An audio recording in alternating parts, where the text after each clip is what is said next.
And now, stand-up community subscribers and listeners from around the globe, it's time to Stand Up with Pete Dominic, where we ask the important questions that impact you, your family, and your community. Such as, will buying plunging shares in the Chewy Company impact my ability to purchase the latest in advanced cat litter technology?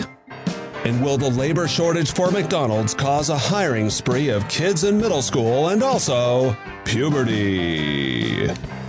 And now, the podcast host who will return your Marco Polo video message even when his shed is floating away in floodwaters, Pete Dominic. Yes, that's right. Thank you very much, Pete. Welcome to Stand Up. And the shed may need pontoons. That's right. Several inches of rain an hour coming down here in the New York area, New York City, and certainly points north where I live.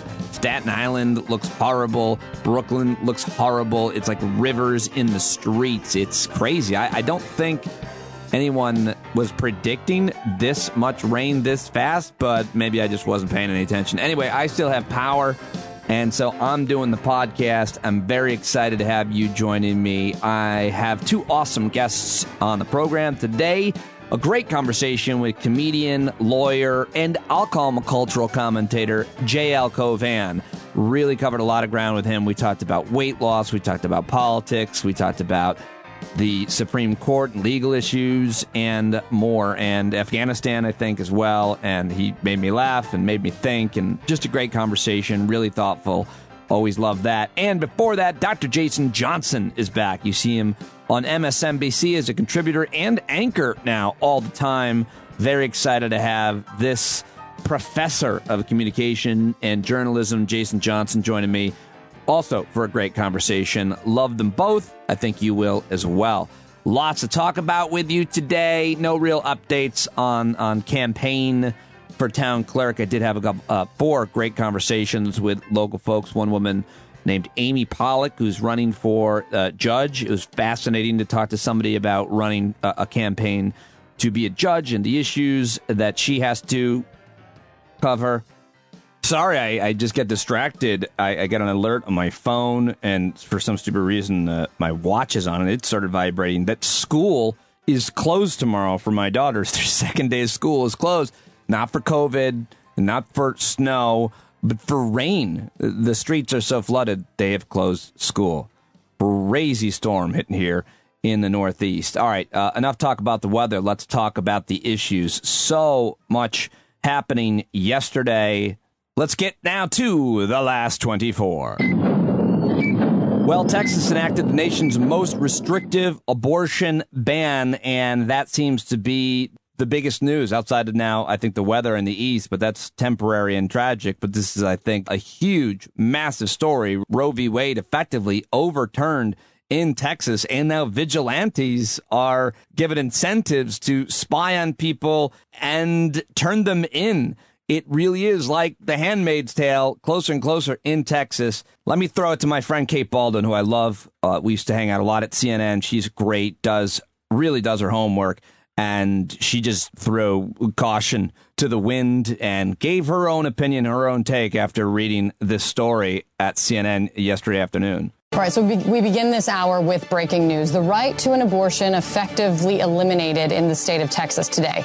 The most restrictive abortion ban in the nation went into effect this morning in the state after the U.S. Supreme Court declined to step in overnight. The Texas law bans abortions after the 6th week of pregnancy with no exception for rape or incest. So make no mistake, the real-life application and intention of this law is to ban abortions altogether. It allows private citizens to sue anyone who performs the procedures or even helps a woman get an abortion.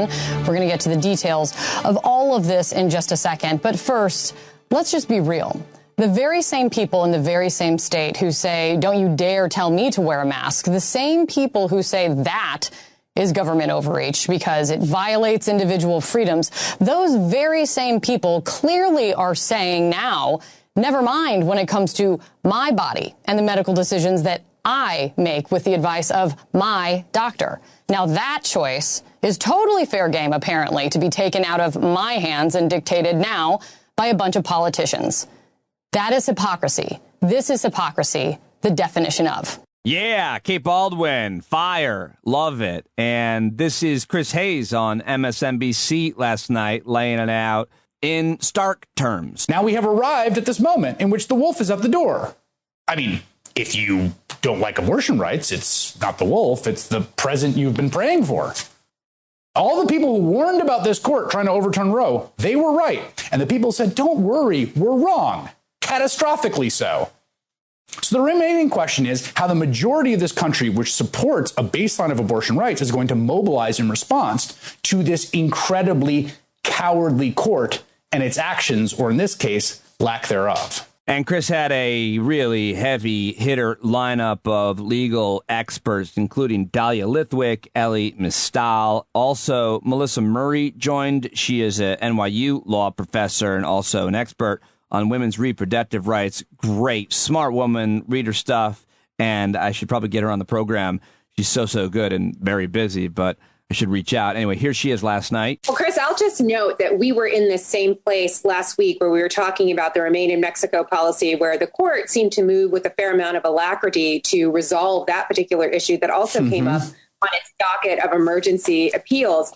Really interesting that it seems to have moved at a more leisurely pace in addressing this particular issue. Again, it was a procedural issue, but one that allowed a law that is patently unconstitutional to go into effect in Texas, essentially eviscerating abortion rights in that state, which is one of the largest states in the country with a serious population of persons of reproductive age. So, I mean, this is a consequential decision, and the Supreme Court's silence on this issue really spoke volumes. And here's my friend, your friend, everybody's friend, Elie Mystal, who is legal scholar at The Nation magazine on MSNBC. I suggested last night on Twitter that somebody should just give him a show. Call it Zero F's to Give with Elie Mystal. Here he is laying it out.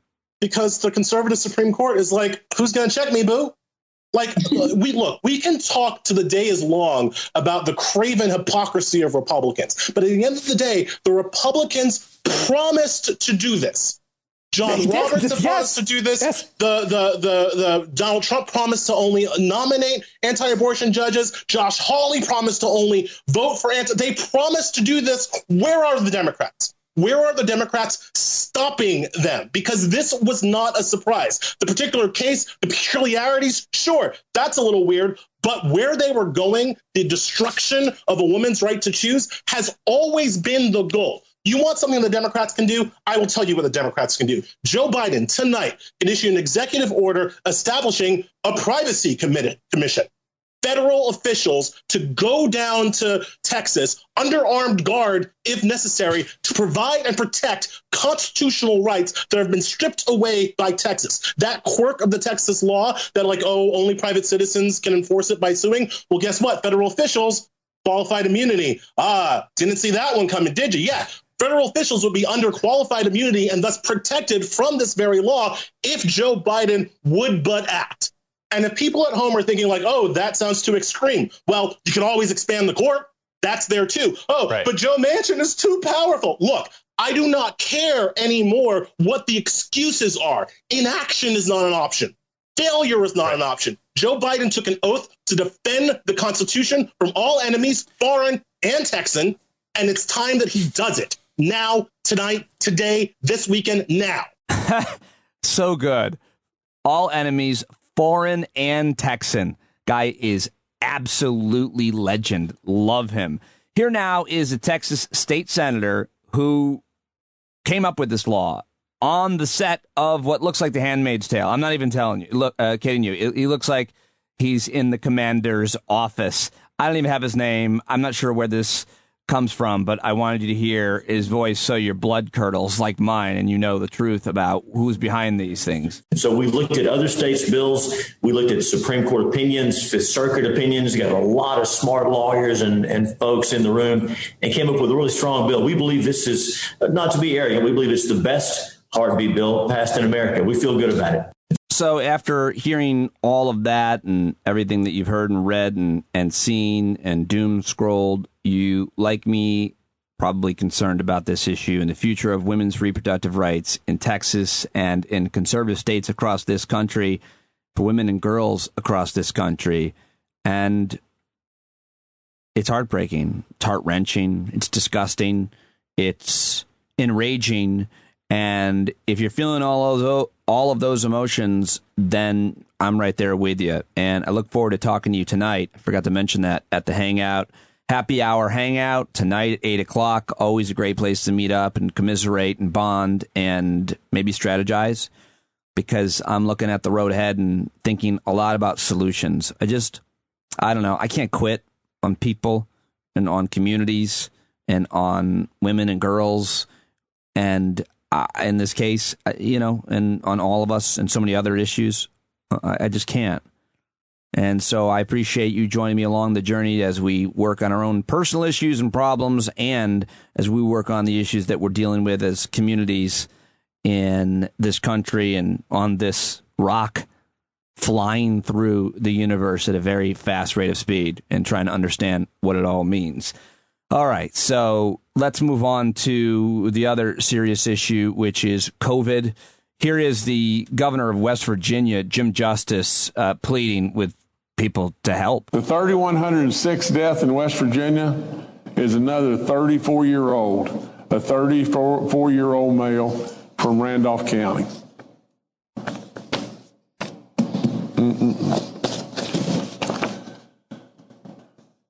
You got to help me.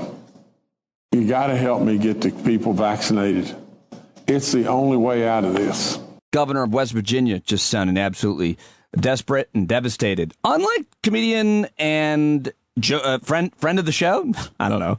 I mean, I've been on his show. He'd been on my show at SiriusXM. I haven't talked to Joe in a long time. I did reach out to him because I heard he had COVID, but I guess he sounds pretty good, and he's taken all the drugs. And unfortunately, I think he's been misinformed by a lot of people who are just wrong. And I told him on the show, you can hear me if you listen to my episode from November 2019. I talked to Joe for 3 hours and begged him to talk with both Dr. Aaron Carroll and Eric Siegel as well. But I begged him to have Aaron on to talk about nutrition and supplements and health. And he's had some good experts on his show, but he's had some really bad experts and even discouraged younger people at one point under 21 from getting vaccinated, later making fun of himself and said, don't listen to me, I'm a moron. But still, he's hosted a lot of people that have, I think, misinformed. And he's taken the horse paste and everything else, apparently, just pumping it into his body. And here he is. Hello, friends. So I got back from the road Saturday night, feeling very weary. I had a headache, and I just felt run down. And just to be cautious, I separated from my family, slept in a different part of the house, and throughout the night, I got fevers and sweats, and I knew what was going on. So I got up in the morning, got tested, and it turns out I got COVID. So we immediately threw the kitchen sink at it. All kinds of meds, monoclonal antibodies, ivermectin, Z-Pak, prednisone, everything. And I also got an NAD drip and a vitamin drip, and I did that 3 days in a row. And so here we are on Wednesday, and I feel great. I really only had one bad day. Sunday sucked, but Monday was better. Tuesday felt better than Monday, and today I feel good. I actually feel pretty fucking good. That's the good news. The bad news is we have to move the Friday show in Nashville. It's going to move to Sunday, October 24th. So that will be the new Nashville date. My apologies to everyone. Obviously, there's nothing that I can control. It is what it is. Crazy times we're living in. But a wonderful, heartfelt thank you to modern medicine for pulling me out of this so quickly and easily. And my love to all of you. Thank you. Bye. So there you have it. Joe Rogan's got COVID, and luckily he's very wealthy and has a lot of resources. And I should say, I know for a fact that he helps out a lot of comedians who aren't as lucky and don't have the resources. But he's also, like I said, done a lot of, put out a lot of misinformation. Really, really frustrating and disappointing. I couldn't get through to him. But he's also the example of why I don't want to go out on the road and meet a whole bunch of people in person. So thank you to those of you that listen and support this show and pay like $5 for a subscription. You're helping me keep myself and my family safe. So please sign up to make sure I don't have to go back out on the road and ask people to come out and see me. I look forward to that someday, but not until it's safe. Now, here is Dr. Anthony Fauci on CNN yesterday with Wolf Blitzer. About 80 million Americans, at least right now, who have so far refused to even get one shot. 80 million potentially who could spread this disease because they're very, very vulnerable. They should get a shot, and they should get a shot immediately. The CDC director says the agency would move quickly to recommend the use of COVID-19 vaccines in younger children under 12 if they were authorized. When do you expect, Dr. Fauci, kids, let's say between 5 and 11, will be able to get vaccinated?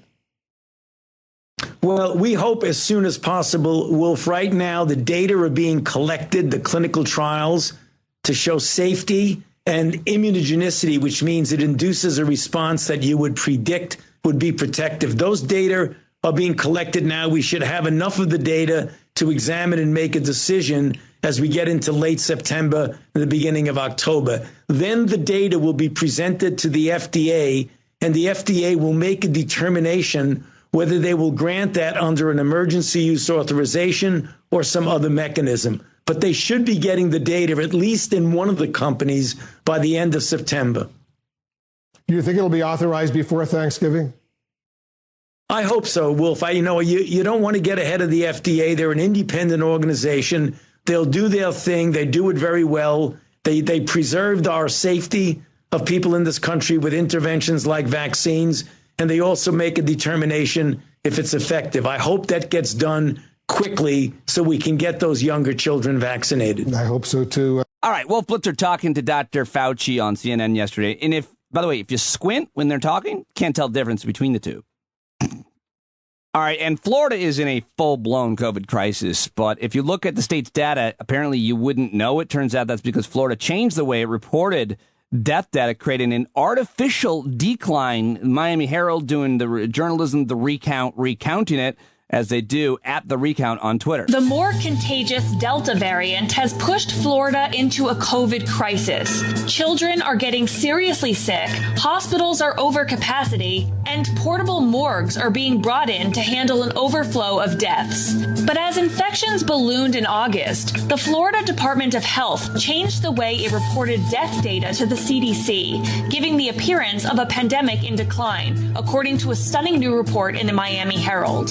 On Monday, Florida death data would have shown an average of 262 daily deaths reported to the CDC over the previous week. Instead, the Monday update from Florida showed just 46 new deaths per day over the previous 7 days. The Florida Health Department has made several unannounced changes to its data methodology over the span of the pandemic, making it difficult to track the state's progress. Experts say the latest change creates a, quote, artificial drop in recent deaths without any explanation or context. Well, good reporting from Miami Herald, and that's the recount on Twitter. And finally, in the news here, I've got to play for you Tucker Carlson, because last night he Tucker Carlsoned by warning his viewers about a whole bunch of things that are not happening, are completely inaccurate, that he entirely made up, just a narrative. But here he is, Tucker Carlsoning, grand wizarding on Fox News. Midterms, they would lose power over this. They'd be held accountable. And they know that. So they're doing everything they can to avoid accountability, to avoid an election they will lose. They're flooding swing districts with refugees they know will become loyal Democratic Party voters. They're opening the southern border to more than 200,000 illegal migrants per month. That's the equivalent of nearly 2 Afghan airlifts every 30 days. And above all, they are using COVID to change how we vote. These are the tools they are using to maintain power, and maintaining power, let's be completely clear and never forget, has always been and always will be their only goal. Well, that was depressing and super angering. I hate him. All right, moving on. It's now time to get out all the rest of the headlines, and for me to get out of this shed and turn you over to the great guests on today's show, J.L. Cauvin and Dr. Jason Johnson. But let's do it right now. News dump. Hit it, Pete. Hurricane Ida, misery in trees, the cow is stuck. We're glad she made it out safely for today's news dump. Yeah, good one, Pete. That's inspired. Pete shared that on Twitter as well. At Pete Coevo, C-O-E-V-O. Pete, C-O-E-V-O. This is a cow wedged in a tree in Louisiana. And because of the flooding there, it somehow got caught in a tree. All right, bear with me on this first story as I set it up here, because when we went away to the resort in Mexico, in Cancun, a couple of weeks ago, my daughter's made friends with some teenagers from North Carolina, from California, France even, but these two cool girls that my daughter was hanging out with were from North Carolina, and tonight I found out from my daughter first that there was a shooting at a North Carolina high school where one student was killed, and it's because it was at these girls' high school. My daughter touching base with this young girl who goes to Mount Tabor High School in Winston-Salem, North Carolina, where a high schooler has died after being shot. Victim was identified as William Chavis Raynard Miller Jr. The suspect was taken into custody without incident.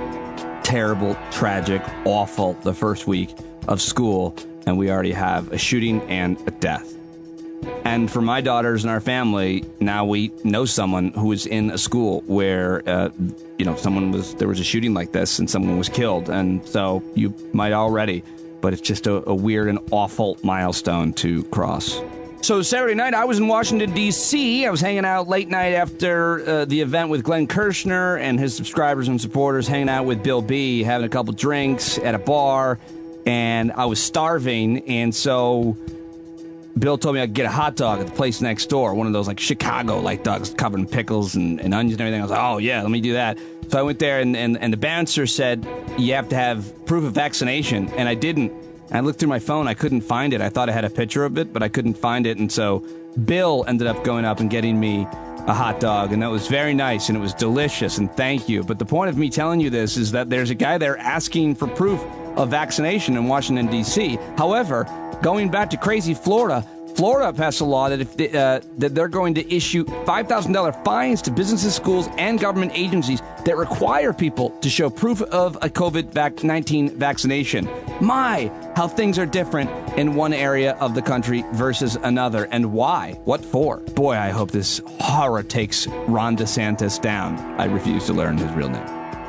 And good news for people who like to pee in a jar because they're not allowed to take a break. Amazon going on another hiring spree. The company said Wednesday that it plans to hire 55,000 people around the world, with about 40,000 of those roles in the U.S.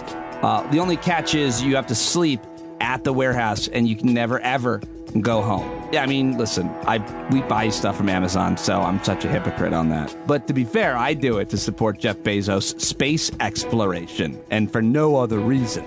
I like Elton John. Do you like Elton John? After teasing it on social media on Tuesday, Elton John has now confirmed he's releasing a star-studded compilation album called The Lockdown Sessions. The project, due out on October 22nd, features everyone from Charlie Puth and Dua Lipa to Lil Nas X and Stevie Nicks, and I don't know if I pronounced any of those names right. The album consists the many collaborations that John worked on after he was forced to put his farewell tour on pause due to COVID-19. But the album I think you should buy right now, my friend David Campbell of Australia, amazing singer, the best singer, and he's got a new album out September 3rd, available everywhere September 3rd. Digital CD, vinyl from Sony. It's The Saturday Sessions by David Campbell. Go to the threadshop.com.au because it's in Australia to order it. Buy that one. All right, cool. Music stuff and news and things. And speaking of entertainment news, Seinfeld is coming to Netflix. Yeah, that is the cash cow that just won't stop giving to Seinfeld and everybody involved with that show. All 180 episodes of Seinfeld apparently are going to be available on Netflix starting October 1st. The White House said yesterday it's taking immediate steps to boost the supply of affordable housing. It'll make sure an estimated 100,000 units be made available to homeowners and renters over the next 3 years, and will go to families and nonprofits, not the large investors who have bought an estimated 1 in 6 of the homes sold this year. And apparently the toilet paper situation is toilet paper again, a hot commodity. We've reached that point in the pandemic. Procter & Gamble, the largest U.S. manufacturer of toilet paper and paper towels, announced it's boosting production, operating factories 24 hours per day, 7 days a week in response to increased demand. The move comes as several retailers reported they're seeing limits being placed on paper shipments to stores. So it's apparently just another thing there's a shortage of raw materials for. More good news. Top Gun and Mission Impossible sequels apparently have been postponed due to a Delta surge. Does that mean Tom Cruise is screaming at everybody again? I like when Tom Cruise loses it. President Biden headed to Louisiana to survey the damage from Hurricane Ida this Friday. I think he's going to also have to deal with what's happening here in the Northeast as airports and subways and the roads are flooding. It's absolutely crazy. An 11-month-old cougar was rescued from a New York City apartment, and I read that one only to give Pete Co. inspiration on a jingle. And finally, a Brazilian viper, the venom of the Brazilian viper, is showing promise as a drug to combat COVID. And apparently, Joe Rogan is stepping up to be the first person to take a Brazilian viper bite, which is very brave of him. Thanks, Joe. All right, well, that is all I've got for you in the news dump. Coming up, an awesome conversation, wide-ranging. We covered a lot of ground with comedian J.L. Cauvin. But first, I caught up with my good friend, Dr. Jason Johnson. That is coming up. But I do have to tell you about GiveWell, which I am working with again, starting right here in the beginning of September. This is really pretty much one of my top favorite nonprofits. And if you don't know, here's how it works. Donating money to help people is wonderful and selfless and generous and altruistic. But hopefully, how can you feel confident that your donations are improving or saving the most lives? You could do weeks of research to find the charities that are out there, what programs they run, how effective these programs are, and how the charity might use your money. Or you could go to givewell.org/standup, and there you'll get a short, vetted list of the best charities they've found at saving or improving lives the most per dollar. GiveWell has spent more than a decade researching charitable organizations and only recommends a few of the highest impact, evidence-backed charities. You know me. I need all of the evidence, all of the data I can for an argument for a campaign, a nonprofit like this. Over 50,000 donors have used GiveWell to donate more than $750 million. Rigorous evidence suggests that these donations will save over 75,000 lives and improve the lives of millions more. And here's the best part, GiveWell is free. GiveWell wants to empower as many donors as possible to make informed decisions about their donations. They publish all their research and recommendations on their site for free, no sign-up required. They also don't take a cut of your donation. That's the most important part. They allocate your tax-deductible donation to the charity that you choose. This time around, I'm using GiveWell to find and donate money directly to make cash transfers for extreme poverty using an awesome organization called Give Directly.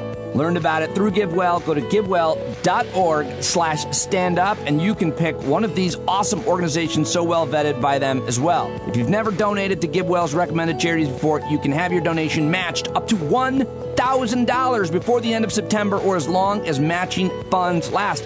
Please give to this amazing organization. It's the first organization I partnered with as a sponsor, and I'm so proud to be working with them. To claim your match, go to givewell.org and pick podcast and Stand Up with Pete Dominick at checkout. Make sure they know you heard about GiveWell from Stand Up with Pete Dominick to get your donation matched. You can also just go to givewell.org/standup. The Boston Globe calls GiveWell the gold standard for giving. Ladies and gentlemen, go now and have your donation matched up to $1,000. Thank you.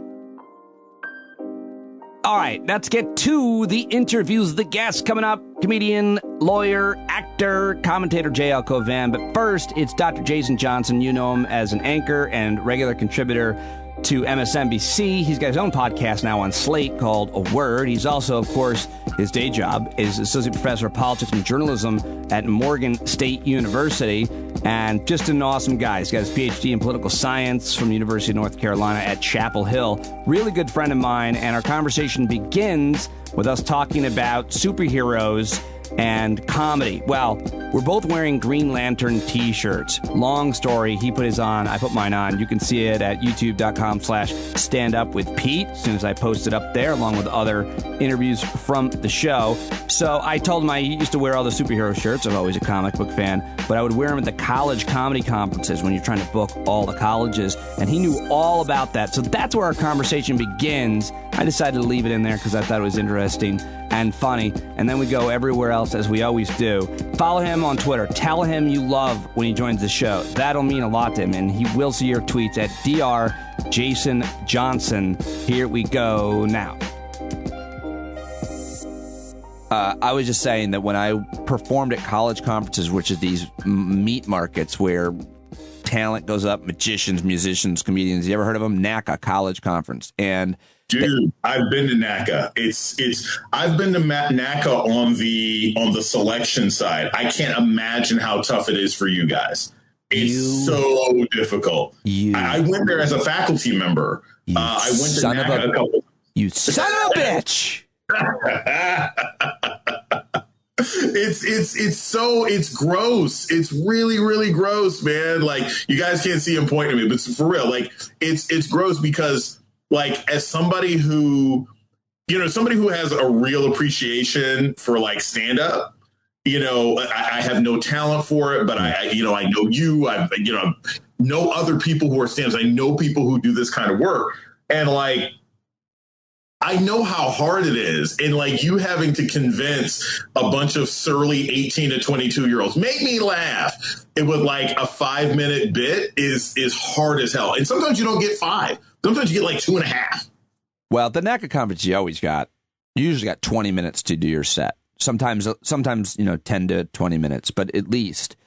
But the whole thing is you go up on stage, you perform, and then when you're done, you perform in front of college students, all of which represent colleges who can literally buy you, give you anywhere between $800 to $2,000 more. It depends on, you set your price. That's the other thing. And you generally, so you come off stage, you stand with your agent in a booth, and the students walk by you. They've just seen you perform. You're like a show horse. Yes. And if you have a line of students waiting to book you, because they book you right there on the spot. They fill out a contract form. They pick a date. Then it's the greatest feeling in the world because you see your semester, the next 3 months of your life. You're going to make a shit ton of money performing at all these colleges. It's awesome. It's really fun to do that. If you have nobody at your booth and there's a line out the door of the prop comics agent.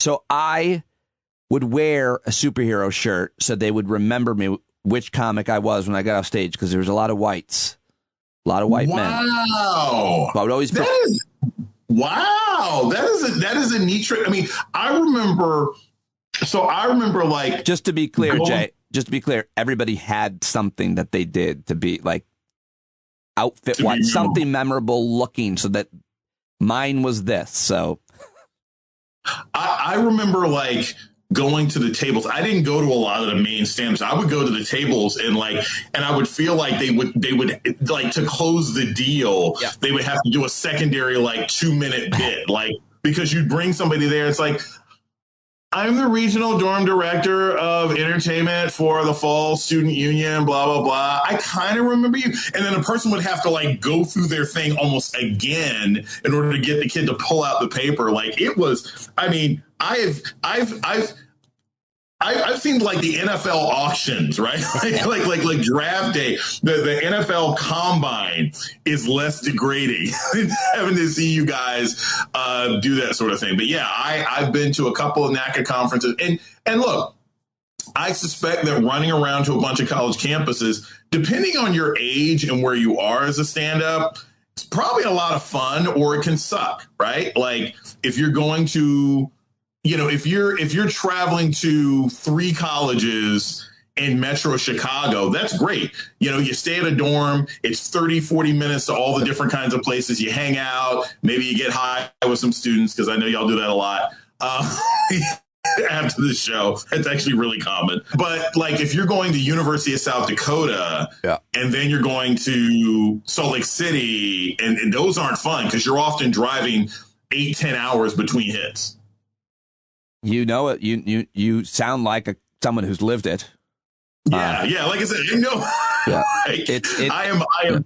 Yeah. I could talk about it forever. People probably. I want to make sure I don't keep talking. I want you to talk about a bunch of things. But it was awesome. I performed at over 400 colleges, universities, saw the country, every culture, every demographic of college student, much less America. And I really enjoyed it. And I did hang out with the students. I didn't drink or smoke at all at that point when I was first starting out. I certainly didn't want to be alone with any of the students, even though I did want to be alone with a lot of the female students. And I was young. I was like 21, too. It wouldn't have been like really weird or inappropriate, but not worth like getting into any kind of trouble with a college student. And because I saw a lot of other comics get in trouble. But the point is, it was a really great experience, and I thoroughly enjoyed it. But it was also brutal just to go through that process. So yes. I have to ask you several questions. Really weird time right now, and there's a lot happening. And I wanted to ask you first and foremost about what I think is the most crucial kind of unfolding issue, which is what's going on in Texas with abortion. Mm-hmm. I wonder if you feel like there's anything else that's like really rising to the top right now, because I have a few other ideas, but unless there's anything else. Well, so there's a couple things, honestly. And I like to put this sort of thing in perspective. One of the real benefits of kind of traveling around a bit, as I've been blessed and fortunate to do during this pandemic, is, I've spent some time in the South. I've spent some time in California, spent some time in D.C. So I've gotten to really pay attention to how all this is unfolding for different kinds of people. So as bad as this Texas law is, and for those who don't really understand it, like the Texas law basically says that you can't get an abortion past 6 weeks, right? Most women don't even know they're pregnant at 6 weeks. Basically, like, you can't get an abortion past 6 weeks, but also that anybody in the state of Texas or anywhere else outside the state of Texas can file a civil suit against you if you assist someone getting an abortion. So if you drive someone to Oklahoma to get an abortion, in theory, somebody in Texas could sue you for assisting someone getting an abortion. It is a ridiculous, insane violation of 12 different rights and standing, right? The current precedent of Roe versus Wade. And the Supreme Court, like a bunch of passive aggressive cowards, let the law stand without saying anything about it. So, but the catch is, I was talking to some friends and colleagues who are in like South Carolina and Mississippi, and a lot of people down there, they're like, well, as bad as this is, abortion has been all but illegal in large parts of the South for a decade anyway. Yeah. If you want to get an abortion in South Carolina, you probably had to drive to Charlotte or to Atlanta. So I'm not saying that what happened in Texas isn't draconian. It isn't an indicator of the feckless cowardice of the Democratic Party when it comes to handling the Supreme Court. But what I am saying is that this is coming to a neighborhood near you, and a lot of people have already been living under this. And I think a lot more people in this country need to be aware of the fact that this isn't just Texas now, that this is how people in Louisiana, South Carolina, and Mississippi, and maybe even Alabama have been living for a long time. That's the frightening part, that we have a level of passivity about the kind of draconian laws that a large number of Americans have already been having to suffer through. Yeah, great context and really well said as always. What is the other? Was there another issue before I ask you about? Yeah. So one other thing that I think is key here, and we'll talk about this, is Afghanistan and stuff like that. Yeah. Like, I get a lot of hell. Sometimes I listen to it. Sometimes I don't give a rat's ass. But I get a lot of hell about how critical I am of Biden and the Democratic Party as a whole. And honestly, I think a lot of that is misplaced, because the criticism is about the failure on the part of the Democratic Party and this administration to use power. I don't blame Biden for things that happened before him, but I do blame him for not exercising the power at his disposal. The Democratic Party controls the House, they control the Senate, they control the White House, they control all the major levels of government. they have not in 5 years developed a counter to the fact that Republicans stole a Supreme Court seat in 2016. Like, I mean, it happened 5 years ago. Yeah. It's like somebody punches you in the face and it's like, I'm going to get you. I swear to God, I got to go to the gym and with the house and then the kids and then it's gardening. It's like, you've had 5 years. These people stole a seat from you 5 years ago.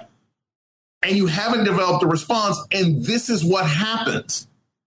And the things that you can do, which our mutual friend Ellie talks about all the time, which is either expand the courts, or my thing is impeach Brett Kavanaugh. There's plenty of ways you can actually impeach Brett Kavanaugh. The guy lied on his application. There's tons of data and information. We still don't know where this man's debts got paid off from. There are ways that you can counter what we see happening in the country right now, and yet we have a president who will take a strong stand on Afghanistan. He'll take the heat from in his party, outside of his party, meeting on Afghanistan, but won't take that same stance when it comes to the filibuster, when it comes to voting rights, and when it comes to the courts. That's what pisses me off and concerns me. What? Because there's things that can be done that aren't being done. The comparison about the heat he's taking over Afghanistan over the potential heat he would take on the filibuster is, I mean, pales in comparison. I don't know who would. I mean, it's just such a. The whole Afghanistan thing is just so visceral, filled with imagery, and I think that's probably and a past that people have lived. But let me get to that point. You tweeted on this point. You tweeted, "Remember, Democrats control the White House, the House, and the Senate, yet continue to negotiate the Republican Party that initiated and continues to defend a violent white nationalist coup 8 months ago." By the way, my band, Violent White Nationalist Coup, has a gig at NACA. Here's the criticism. VWNC, man. VWNC all the way. Violent White Nationalist Coup. You already have a logo? Yeah, VWNC. Here's a tweet from a person who I think makes a great point, which you have to address to you. This is you said I take a lot of heat. Here is some of it from Twitter. This man identifies, according to Twitter, as a black man in a suit. He said, I don't believe any of that. Nobody tweets in suits. He's really an old white lady. But, by the way, at Political Sphinx tweets to you, with all due respect, Dr. Johnson, this isn't contextual at all. You know damn well that we don't control the Senate. Sinema and Manchin do. If we want to control the Senate, we need 2 more Senate seats in 2022. Until then, I agree we need to be aggressive. How do you answer to at Political Sphinx? So there was a member of the Senate years ago. Oh, gosh, I forget his name. He was from Mississippi. Daniel Patrick Moynihan. His name is escaping me right now, but Trent Lott. Trent Lott. Thank you.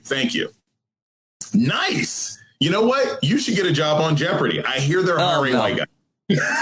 I'm not bad. I'm not bad at trivia, but I'm not. Plus, I think I do think a white, like Black Panther, I think a white person should replace a white person. And I think a black person should replace a black. I can't. Laura Coates. Moving on. Yeah, exactly. So here's the thing. So it was Trent Lott, right? All those years ago. Trent Lott ran afoul of George Bush, who barely got in office, and Bush basically browbeat that guy out of office by accusing him of being a bigot in an administration that had plenty of bigots. George Bush did not play. And George Bush was not a particularly smart guy, right? There are ways in which Republicans deal with their outliers and the people who don't want to get in line. They will smack you around. They will insult you personally. They will take all your committee assignments. They will primary people against you. They will do whatever it takes to get you in line to accomplish their agenda. The Democratic Party consistently does not seem to want to hold people in line the same way that Republicans do, especially when you're fake. Because here's the thing. The coddling that we see with Manchin and Sinema right now, right? You can't recall senators, unfortunately. It'd be great if they could, because they'd recall Sinema in 5 minutes. But at this point, there's no value in coddling Manchin or Sinema.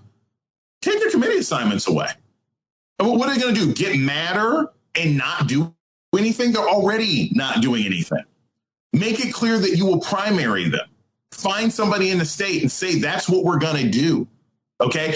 Make it a point every single time you speak to say that the impediment to progress in America is these two people and the 5 to 6 people that they're covering for right now. Stop asking dumb questions of Joe Manchin, like, what do you want as a policy? No, the only question to ask Joe Manchin is, who are the 10 Republicans who you think you can get to vote for voting rights? And after he can't answer that question because it's been 8 months and he can't answer the question, tell him shut the F up and then move on. Right? I mean, I'm being rather crass about this. So when I see people say, well, we can't exercise power because of Manchin and Sinema, that is not something that ever would have stood with Donald Trump or with Mitch McConnell. That is not something that stood when you had to deal with George Bush. Right? The greatest Republican rebellion in the last 20 years was John McCain saying, I'm not going to vote to kill the Affordable Care Act because you dummies don't have an alternative plan. He wasn't even in favor of the Affordable Care Act. He just says you can't gut it if you don't have an alternative. That's the only time they've had major revolt. Well, most other time Trump can get done. So that person is wrong. That person saying we got to worry about Sinema and Manchin is wrong. They haven't even begun to put pressure on Sinema and Manchin because it's not that important to Joe Biden, which is what every insider who I have spoken to has said. And I know people who are working with Manchin, and I know people who have sat in meetings with Biden. He ain't that serious about this. That's why they stood up there and said, hey, we just want you black people to organize more. You cannot out-organize the law that was just passed in Georgia. The law that basically says they can stop counting, the state legislature can stop counting whatever they want.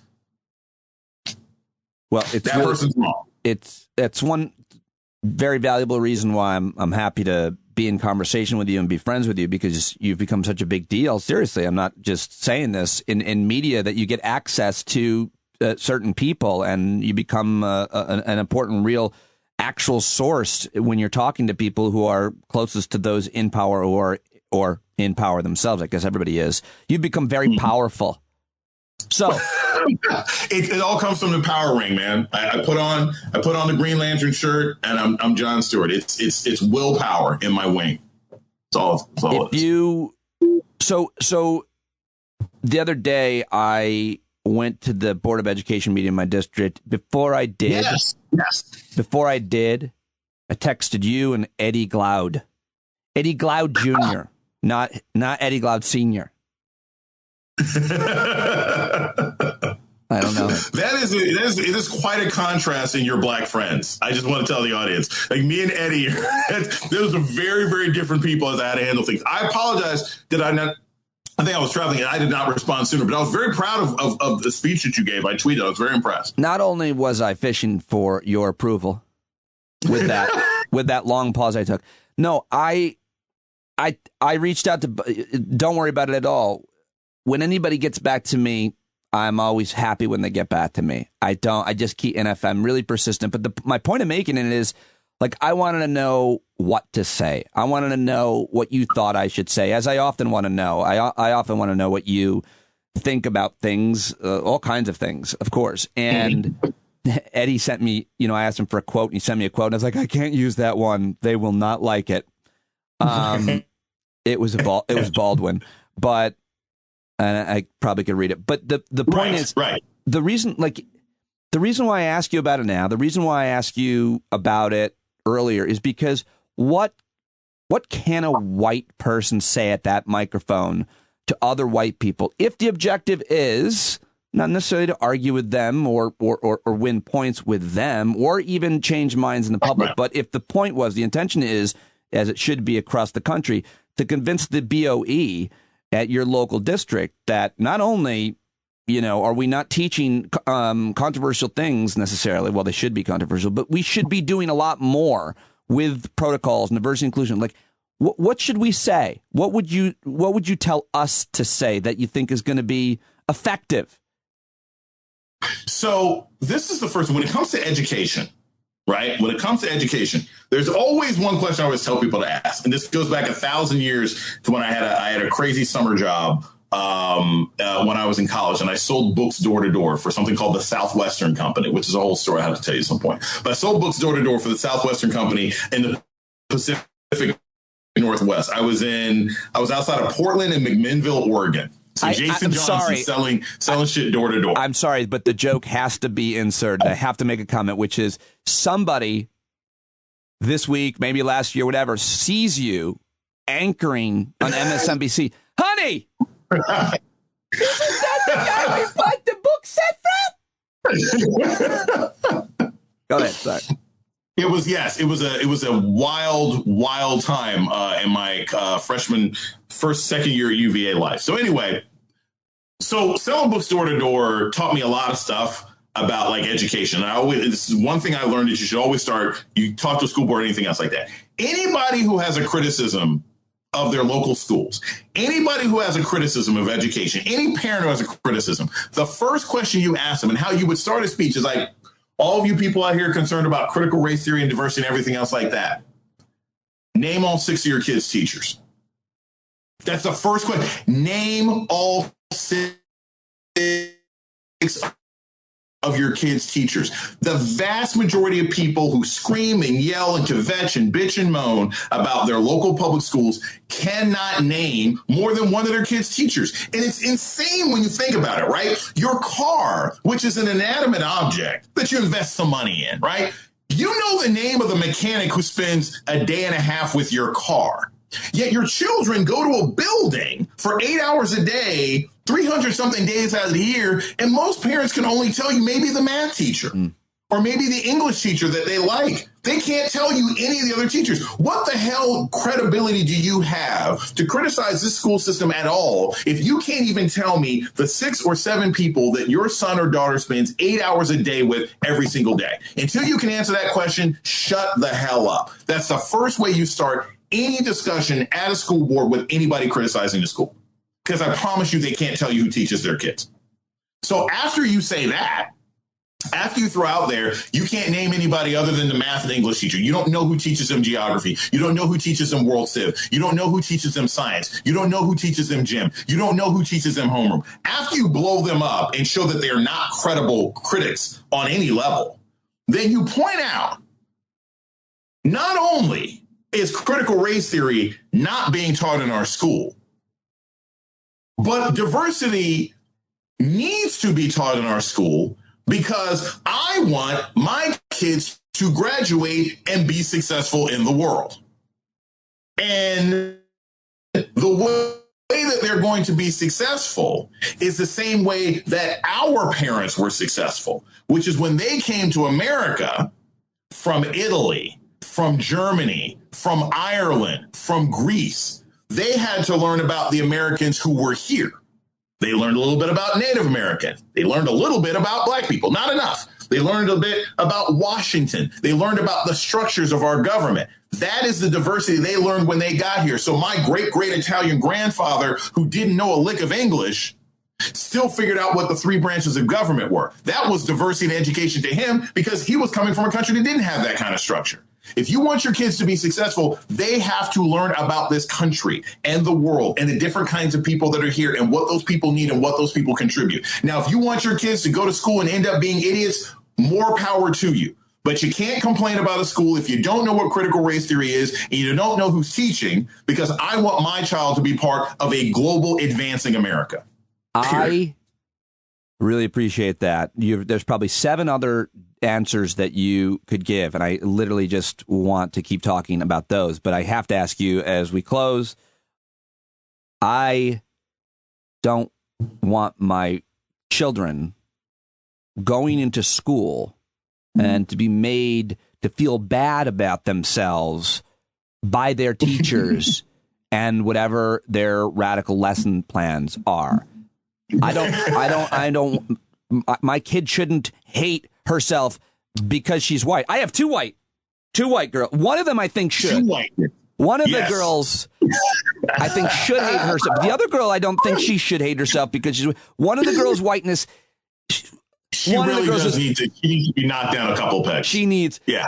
What do you say to that? So here's what's funny. That's when you go back to the first thing. Name the teacher. Name the teacher. If somebody is making your son or daughter feel bad about themselves, you should be able to tell us what class it is. You should be able to tell us, is it the math teacher? Is it Mrs. Henderson? Is it Mrs. Talent? Is it Mrs. Campbell? Is it Mrs. Schrute? If you can't name them, then what the hell are you even talking about? Oh. That's how you always go. And I just rattle off some of my high school teachers' names, 3 of whom are dead. But like I still remember Mrs. Hassan. I had my science teacher in 8th grade was a Muslim woman who wore a hijab, African-American Muslim woman who wore a hijab. It's the first person to encourage me to run for student body president. And I won my freshman year. And I say all this to say that when they say, oh, someone's making my kid feel bad, ask them who's doing it. Yeah. And they can't tell you because nobody's doing that. And one other thing I'll say, you talk about being in school. So I'm going to tell this story because I promised that I would. And I told Karen that I would. I am extremely Karen uncomfortable. Madison? Yes. Long-time Karen listener Madison. and supporter. Yes. Yeah. And my neighbor and friend. Yeah. So I am extremely, in addition to, of course, the empathy that I have for stand-up comedians, the empathy I have for all sorts of people who are trapped in Texas and South, I have a lot of empathy for teachers right now. Yeah. It ain't safe to be back in the classroom. You talk about you don't want your kids to be made feel bad. It's not safe being back in the classroom. Most public schools are not even remotely handling COVID the way that they need to. They're just not. They don't have the proper ventilation. They are clearly not putting antibacterial things in the air. That's why you don't get sick on planes, but you can get sick in a restaurant and buildings and everything else like that. Excuse me. Simply wearing masks isn't enough. And a lot of states, literally like Iowa right now, they don't even have track and trace anymore. And I say this as somebody who I've been vaccinated since March, I think is when I got my second shot. So I'd be up for a booster. Right. And when I see teachers at Spelman, professors at Spelman College go on strike because they're not being taken care of, when I see stories about teachers taking off masks and making their entire classes sick, when I think about how easy it is in my personal life now, Pete, not like things I hear on TV, but personal people I now know 17 people who are COVID breakthrough cases, 17. Were vaccinated and caught COVID. And last weekend, I was in quarantine. Why? Because so Karen and I had dinner on Friday. And then she finds out later on that night that a week prior, she had been exposed to someone who was unvaccinated and had COVID. So she had to get a test. And then I had to stay in my house all weekend to find out what her test result was going to be. That's how problematic this all is. So you stick somebody in a classroom, you don't know who those kids are going home to. Right. Even if your campus is all vaccinated. So I'm worried about people's health. I don't think it's okay that just because you're vaccinated that you end up getting sick. We know that there's long-term consequences to COVID. There's lung issues, there's health issues. This is keeping you from being hospitalized. I know somebody who just lost their father to COVID a week ago. Sorry. So I say all that not to be dire and dark or whatever, but like, hey, if you're more worried about critical race theory infecting your children than you are about them going into a school and getting COVID, you're a shitty parent. that's my answer to that. At best, you've been completely duped. If you're more, I don't call it duped. It's not duped. At this point, you know better. Like, what do they say? 96% of the people who are hospitalized right now are the non-vaccinated people, everything else. Like, do you hear people going to the hospital because they're vaccinated? And heck, I have as much conspiracy theory in my blood as the next person. Okay. But this stuff is crazy, and it's costing people their lives and their health. Thank you very much. I love you very much. Always a fun time. So good, man. Make sure we get these pictures of both of our shirts and call me later. We got to just catch up on the phone, period. Yes, sir. I will. Thank you very much. I'll talk to you. All right. Appreciate it, buddy. Later, man. Bye. All right. There he goes. Dr. Jason Johnson. Another great conversation at Dr. Jason Johnson. Follow him. Let him know you heard him here. Listen to his podcast on Slate.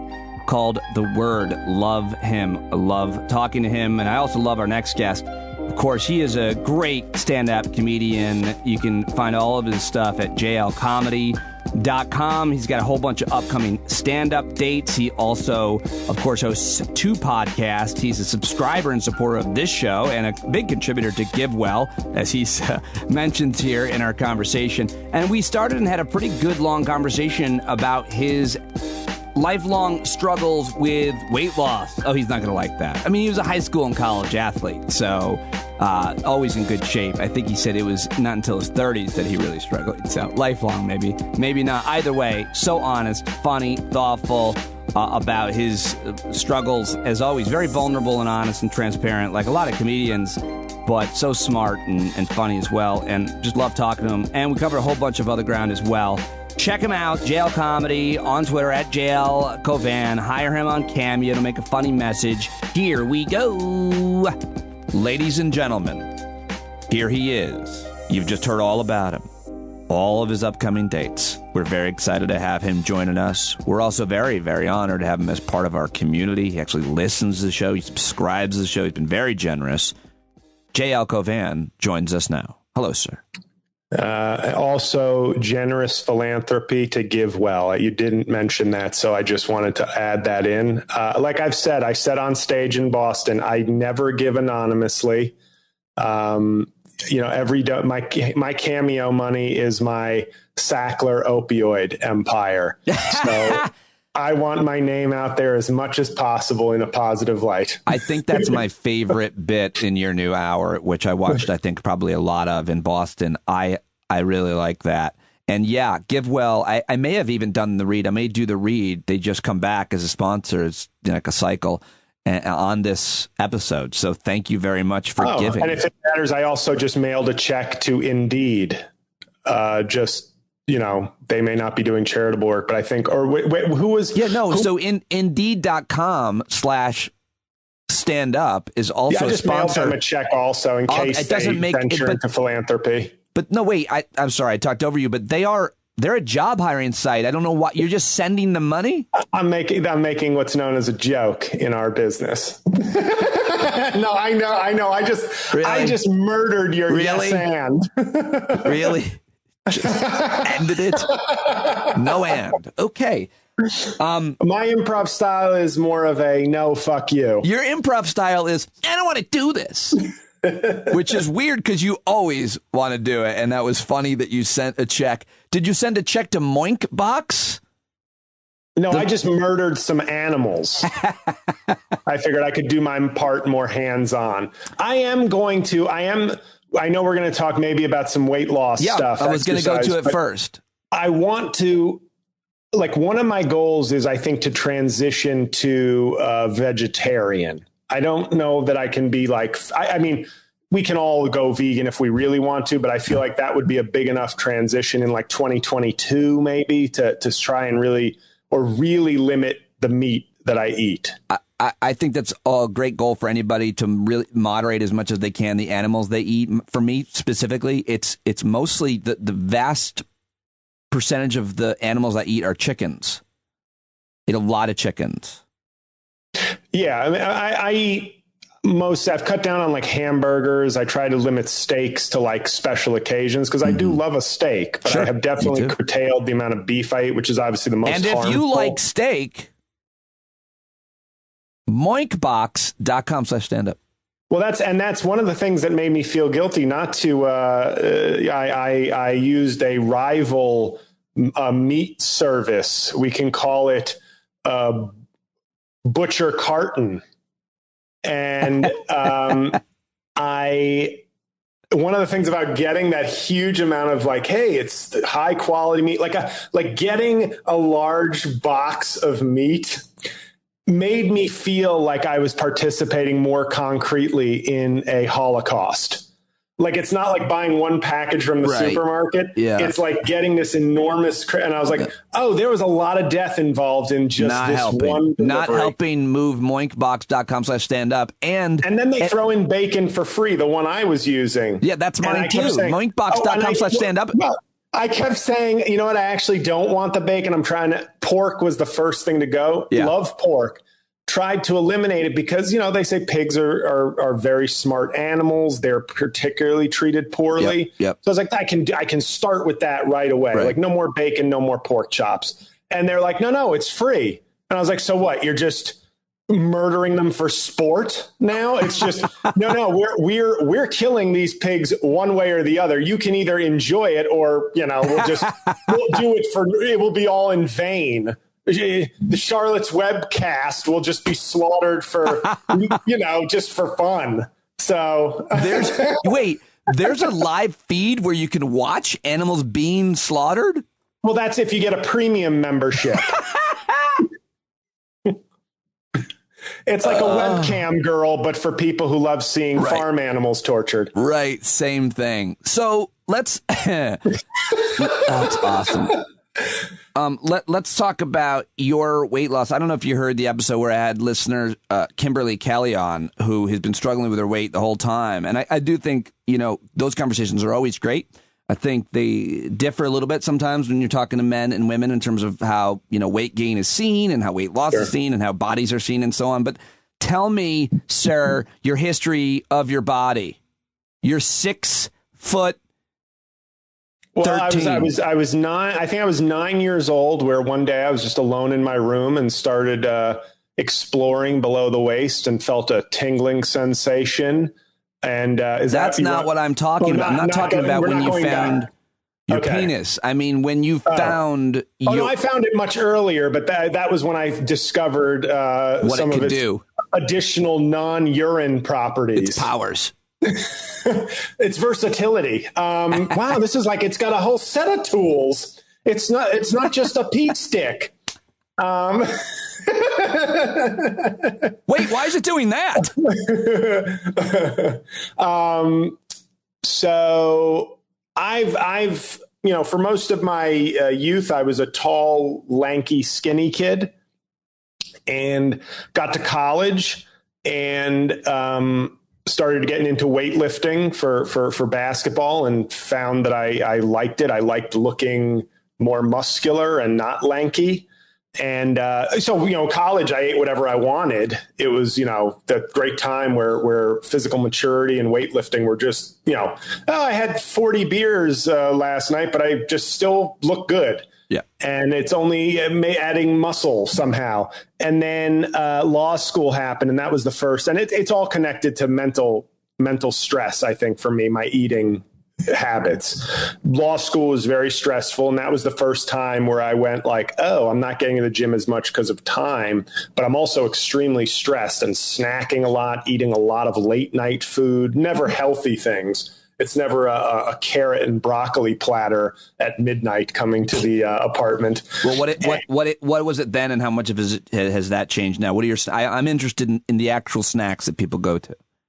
And what was it like? Like, let's talk volume. Oh, okay. Well, we can skip. There was nothing outrageous at the time. It might be a Domino's pizza. It might be something like that, or some cookies or something. It was not until we should just fast forward to when I turned 32. Okay. That's when I had lost my job at a law firm a couple of years earlier and was convinced that I'm 30.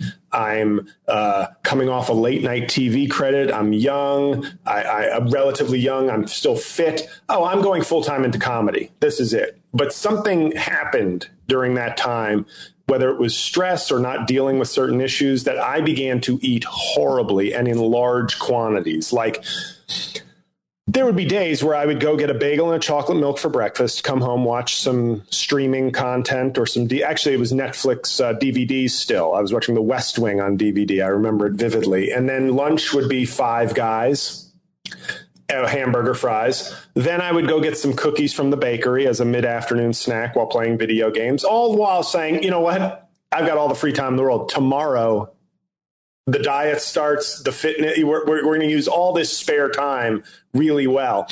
Dinner sometimes would be like, I'd go to my local pub and have another burger and fries, and then would end the day with like a box of Entenmann's cookies. Ooh. Not the small one, the big one. You're talking, that's a 5,000 calorie day, and not a Michael Phelps 5,000 calories. So that started to pile on each other, and I started to get a couple of injuries. I was no longer able to bounce back the way I did, which then creates a loop of frustration where you're like, well, now I kind of look and feel like shit, but I don't have the motivation to get out there and be like, I got to change my life. I got to turn this around. Right. And the few times where I found myself losing 25, 30 pounds and starting to build momentum, I would get an injury or something else and, would just kind of abandon it. I had that kind of all or nothing. Well, I can't work out now. So what am I going to do? Just sit and eat boring foods? Because it's like, to me, food has always been, unfortunately, a substitute or for pleasure or a balm for displeasure. So I would be like, well, if I can't work out, that's taking away one source of pleasure. Yep. I'm not going to compound that by also not drinking milkshakes and eating cookies. Now, of course, the vicious cycle of that is, of course, it creates more bad mood and more bad feelings. And fast forward, it's been up and down. COVID was very rough for me stress-wise, as it was for everybody, and everybody responds in different ways. But the success I was having was only compounding my stress, to be honest. It wasn't alleviating it. It was just adding to it. And because it sort of raised my need to keep momentum going. If I just had a day job, I would be like, well, at least I have all my free time and can do other things, walk with my girlfriend, go do stuff with her. But it was like, oh, I got to do comedy stuff now. And I got to keep doing this comedy stuff to keep the momentum going because I want to not have a day job, but I need the day job because comedy's so inconsistent. And that was sort of my mindset. And I was eating horribly. I worked out probably 10 times from March to March, which is not good when you're eating poorly and not doing anything. So what triggered it for me was in the end of June of this year. What really kind of refocused me was I went to the Cheesecake Factory with my nephew after seeing a movie. And as you can imagine, that's a heavy calorie day. And I weighed myself that Sunday evening. And that's always the worst time to weigh yourself, obviously. But I was just curious. And the scale said 324. Ooh. Yeah. And now I played at 240 in college. That was me, very fit, but also muscled up. Again, the man is very tall. Yeah. 7 feet. Yeah. But this was at a point where I could no longer just sort of say to myself, oh, I'm big. I'm a big guy. No, my gut was sort of protruding at that point. When you are this tall and you start to look fat, when you can do a great triple chinned Mitch McConnell impression, I'm not Robert De Niro training for Jake LaMotta in Raging Bull. This is just my life. It's not like somebody's paying me $10 million to get obese. When I saw that number on the scale, it exceeded the heaviest I'd ever seen myself on a scale by 8 pounds. And that, by the way, was at a time when I was lifting a lot more weight. So the fattest I'd been prior to this was more of almost a powerlifting phase for me, where I still had more muscle. You know what I mean? Whereas now I don't have that muscle. So it's an all garbage weight. And I thought and I said this on the Righteous PK podcast this week, but I said, which is JL's podcast, which you should go subscribe to. So good. Go ahead. That's my non-Trump podcast. They're both good. They're both at the podcast tab on jlcomedy.com. But, I thought of Patrice O'Neill, who I only worked with a couple of times, but I worked with him shortly before the stroke that would kill him. And I remember him eating carrots and celery in the green room of the DC Improv. And he had said something about having diabetes and how he had to change his diet now. And he was a big guy, but he also had a big gut. Yep. And I thought to myself, am I deluding myself? Am I starting to resemble that more than I think? And it made me realize I turned 42 this year. I'm older than Patrice O'Neill was when he passed away. And it made me think, what if I'm too late? Patrice was already too late, it would seem, to change his diet. The die had been cast, sort of, if he was really changing his diet and still suffered this fatal stroke. And I thought to myself, I don't know where I'm at, but I have to stop today. Right. And it was just one of those things where the stress and the mortality that we all faced with COVID, the stress of health problems or death became more stressful than the things I might have been medicating with snacks and bad eating habits. You know what I mean? Like the coping mechanism was no longer greater than the stress coming from bad habits. So, in 2 months and like 5 days, I've lost 33 pounds. I still have on my sort of plan about 7 months to go till I should hit my goal weight of between 235 and 240. Congratulations. That's a massive. And it just feels like now mentally I'm in a better place to keep it going, as opposed to like a couple of weeks where you go, well, what if I feel like now I'm a little more in control of how to do this. As you're talking, the whole time I'm thinking, man, this guy is, and I think this often about you, very self-aware. He's done a lot of work and he's highly intelligent, both intellectually, emotionally, socially. And so given the fact that you know yourself so well, you know your body, you're an educated guy, you know how, food comes in and goes out and exercise and so on. And you're emotionally, pretty sound in many ways. And my question is, have you ever sat down and talked about this with a therapist or someone super smart that's giving you a great piece of advice, feedback, or something that you could do outside of the obvious, or even if it is the obvious? I have. And what do you think about this new surgery where they sew your lips or jaw shut so you can only get liquid in? Yeah, that feels counter. That's like almost doing the opposite. Like that's almost going the opposite extreme, where you're still not doing any work or any deeper stuff. You're just like, that's like dealing with drug addiction and just simply locking someone in a room. I guess it'll work. I mean, if you're not doing that emotional work, you're going to find a way to get a bag of chips past. You're going to liquefy donuts.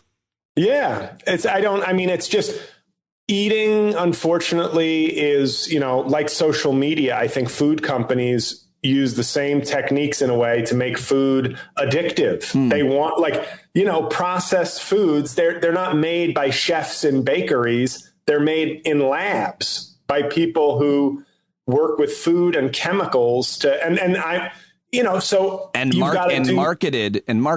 such a way. So you've got to undo some of that to have more of a permanent solution, I guess, or a final solution, as I like to say. So what final solution? You want to commit a genocide on your weight? On my fat cells. So what's worked? Back to the therapy kind of question. What works for you? Mentally. Therapy, there's a lot more. There's a lot deeper issues. My family has some history in sort of emotionally eating. Mm-hmm. And there's other issues in my life that sort of food became, and I'm still not done dealing with some of the issues. Some of these things are ongoing. Are you ever done with dealing with any issues? Do you get to a point in our lives? Maybe I'm not saying you don't. I think maybe I have been, but I think, there's a certain level of doing continuous work, but I'm saying at the point I am now in my life, there are some things that I think need to be resolved. That doesn't mean necessarily all the work is done, but and food, I became very hyper aware a few years ago of how much it was. I described to my therapist food being like I used Oxy. I had a spinal injury in 2018, a cervical spinal injury, and the doctor had prescribed me a low dosage of Oxy. And of course, I'm very aware of what it is. And I was like, okay, I'll take, he gave me the smallest dosage. And I was like, okay, we'll see. I'll try it. And I took it, and it didn't really help with my pain, but it gave me this incredibly warm sensation. The mindset was, it's not making the pain go away the way an Advil might make pain go away, but it was making me care less about the pain. I was like, there's this countervailing feeling of it's like a heated blanket, just from the inside. So there was a good feeling. It just was. And I said to the doctor, I said, it's not really affecting the pain that I'm trying to fix. So then I had to get an epidural, but it was one of those things where I go, but I should definitely stop taking this drug immediately because it's not addressing the issue. And it's also giving me a feeling that's good, but is that the warning of you may get addicted to other properties of this drug. Yeah. So there was never any issue with it. I stopped after like 4 days and was like, it's not really doing it. And I know how dangerous this shit can be. But I noticed myself using cookies in almost the same way. When I would be frustrated with certain things, I would just kind of I would go buy some Entenmann's cookies and go sit and watch the TV. And it wasn't that it made me feel good. It made me not feel stressed. You know what I mean? It was like, I just kind of sat there and was like, well, now I'm not like thinking about the thing that was bothering me. I've kind of numbed it. Not that I'm feeling great. I just don't feel bad. Right. I don't feel depressed or frustrated. It sounds like it's a temporary solve and doesn't get to the root of the issue. And that's probably true. And then it causes problems later. Yeah. Like then it's actually adding because then you eat a box of cookies 4 nights a week. A month later, your mood is worse and you're 15 pounds heavier.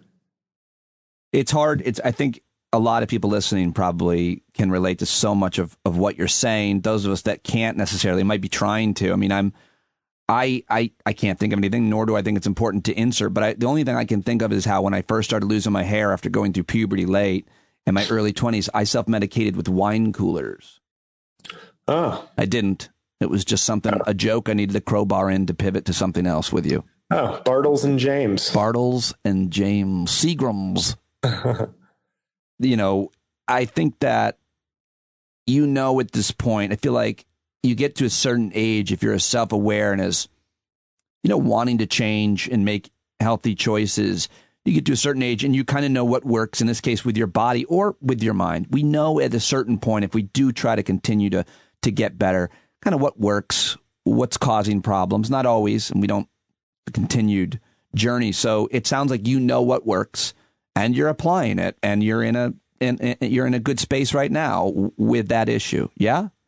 Yeah, and I think the key is I'm not where I want to be. Do you worry how it affects your McConnell impression?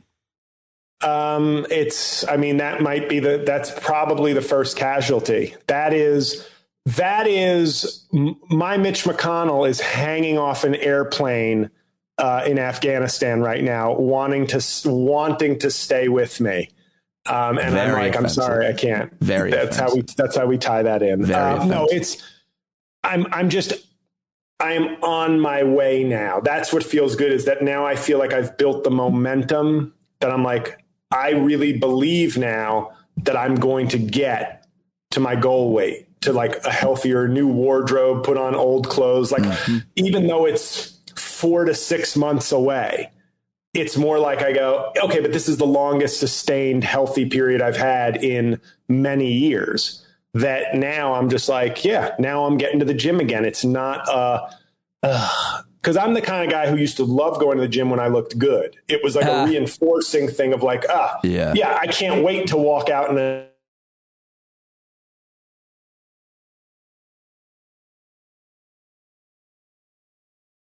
I was like, I loved going to the gym. It's self-reinforcing. You feel confident, you look good, you want to keep that going. And then it got to a point where I was like, I know it's 90 degrees out, but is a sweatshirt appropriate for the gym to hide the bitch tits? Then it becomes, once again, you need to have some sort of internal fortitude to be like, I just got to get out there and forget. These people don't know me. These aren't friends from college. We're like, JL, what happened? These are strangers at a gym. And you have to put your own ego aside and be like, I'm going to go in there. I know what I'm capable of. I'm going to do good work for me and get myself to where I want to be. For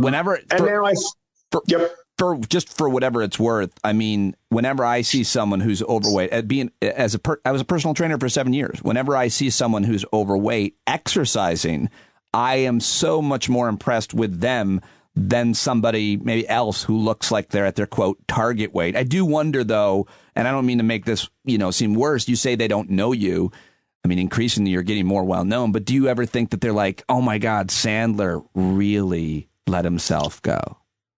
And he's a lot taller. And he's very tall.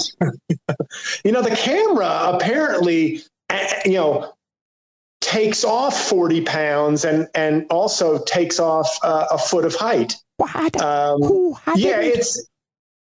it takes a while. And if I'm being honest, I think the biggest issue for me after all this was the mortality that was put in our faces with COVID. The idea that I was no longer invincible. Like if I'd gotten COVID last year, it's a scary thought, but I go, in my head, I'm still this fit ex-college athlete, but I was not. I was very overweight, not to the point where somebody would be like, are you okay? But just, carrying 70 extra pounds and 41 years old, there's no reason why COVID couldn't kill me. Like, I don't think I'm special enough for it. I think I could be in a category that it would no longer be like, I'll be fine. No, I might be dead. And combine that with sort of just the thought of being overweight and thinking back, Patrice O'Neal, it's kind of crazy to think about him and Geraldo. Yeah. Geraldo's dead 11 years. Patrice O'Neal is dead 10 years. Mm-hmm. That's insane to me. Like, that's more than half my comedy career. Those guys, two of my favorites, have not been alive. And it just made me, I think, you take whatever motivation or inspiration you can get, and maybe it makes sense that it would be something negative and pessimistic that would finally move me to change. But it was really mortality, and that really shook me into saying, okay, being bummed out about work or anything else in my personal life is not as stressful as the cure being worse than the disease. Like, at this point, I've been trying to cure myself with snack foods and temporary good vibes. That's now worse than whatever is causing me to be stressed. So, is it true that you're doing a third podcast called Snack Foods? Damn it. Oh, boy. Temporary good vibes. So sorry. So let me pick up on this issue the next time we talk, which can be whenever you want, on the record, and obviously anytime you want off here on the show, because I really do want to get your analysis and thoughts about a couple of things if we have time here, which is, we got time. You're a Georgetown educated lawyer. You're a smart guy. I love hearing you, even though you're not a constitutional law scholar, talk about constitutional law. One of the few classes I did well in, though, at Georgetown. You understand how a lot about legal system, the legal jargon. You certainly understand a lot about history. So I think you're actually a really great person to talk to about these issues. And while on the podcast, I have yet to have a female on to talk about abortion, I'm working on some of the biggest names on this issue.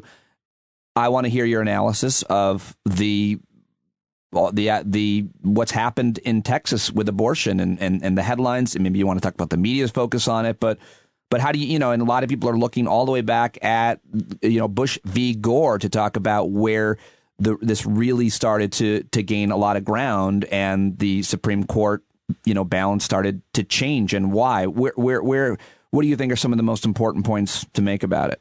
I still think that, to me, slavery is America's original sin, to make a biblical reference. But I feel like the election of Donald Trump over Hillary Clinton is the worst thing this country's done on so many levels in a generation. I think that in and of itself, I think, I woke up today not really knowing what was going on, but like Kavanaugh was trending, and it was basically people saying like, oh, Susan Collins said that he assured her that like Roe v. Wade was safe. And now it appears like it might not be. And this is one of those situations where you sort of say, what did they say about Trump?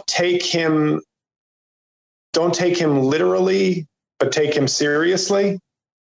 I think that's like the Republican Party.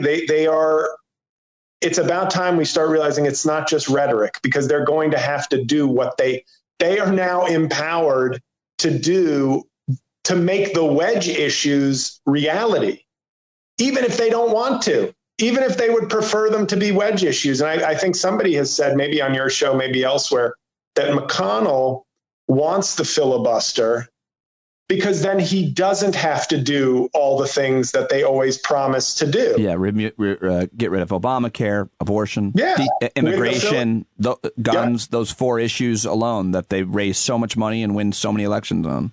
Because his goal is power, not policy, not results. And if you remove these guardrails, they will hurt his goal as much, because then he'll go, I guess we have to stop abortion and stop immigrants and stop shit. Yeah. And now I'm going to get voted out of office because we're too far to the right.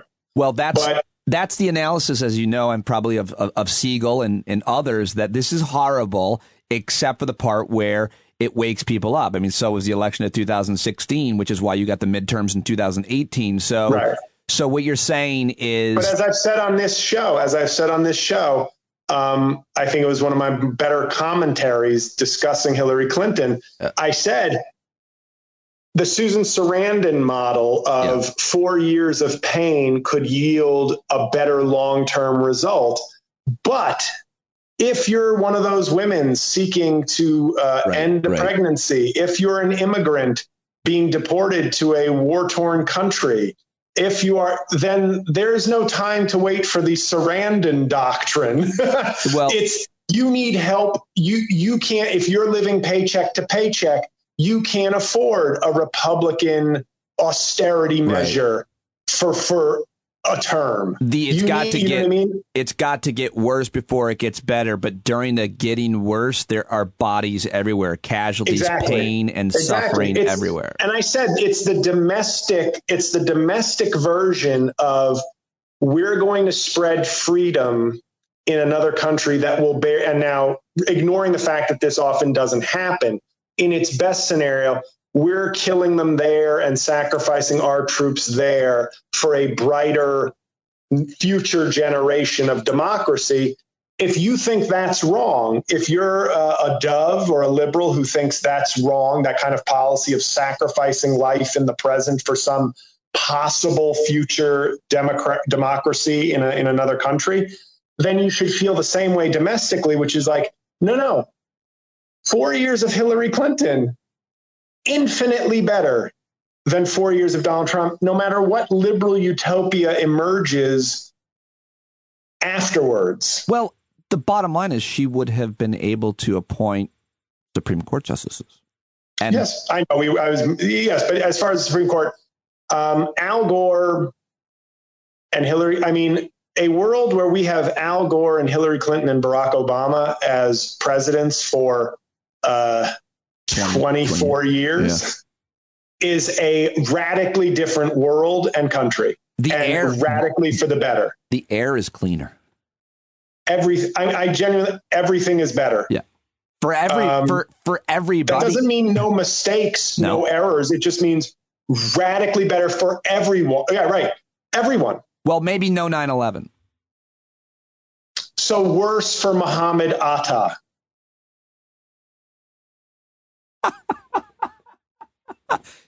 You're so thoughtful. You even think of the 9/11 hijackers and what they have to win or lose.